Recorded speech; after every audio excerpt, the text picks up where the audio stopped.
Hi, I'm Dr. Molly with Your Goals Physical Therapy. And this video is a continuation on my series about how diabetes affects our body. So in the first video I just discussed how sugar is taken from your blood and then taken into your other body parts, right? So that to take it to the muscles that it needs and to your brain to feed it, and how when we consume things that are kind of densely packed with a lot of carbohydrates, over time, you basically end up with a line and your body's just not able to process that through. So during that time, if your body's not able to process all the sugar and get it to the muscles and other body parts that need it, then it just sort of hangs out in your bloodstream. And so then your heart is responsible for pumping all of that blood through your body. So your heart pumps and then it refills, and then it pumps and then it refills. And so the idea is to make that as easy as possible because your heart has to do that all day. A decent heartbeat is 70 beats a minute. So, if I have to do this 70 beats a minute, I'd much rather that be a very liquid thing, much like water, right? So if I had to pump something all day, I would much rather it have the viscosity, right, of water.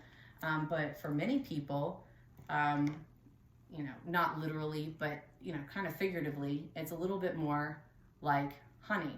And so when your heart has to squeeze, it has to really squeeze to get that out. And then it ends up, some people end up with very big, thick hearts because of all the work that heart's having to do. And some people, they end up with other problems kind of downstream, so to speak, from your heart, where the smaller vessels, so smaller blood vessels and veins, can't deal with the thickness of your blood, and it ends up tearing up those vessels, especially ones in your eye, around some nerves.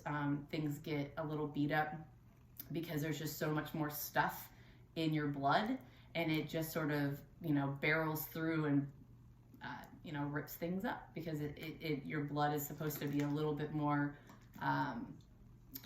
free-flowing or full, water-esque versus very viscous, so very thick. So a lot of people get hung up on that I don't feel bad, and so I don't, it doesn't, so I don't feel bad, so I don't understand why diabetes is bad. Well, you didn't end up with that backup of sugar in your blood overnight. That happened over time, months or years.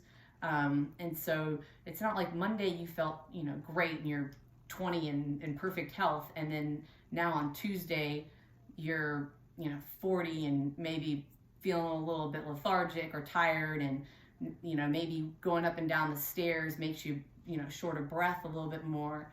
And of course that can be for a variety of reasons also, but I'm just saying that this process does not happen overnight.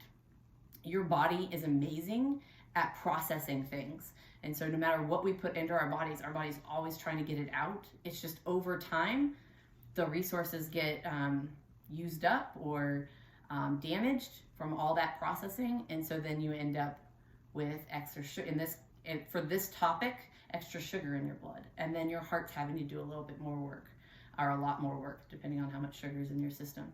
And so that is one way that you can look at how diabetes affects and how hard it is on your body, and why you may not notice the differences between, when you were 20 necessarily and then where you are now.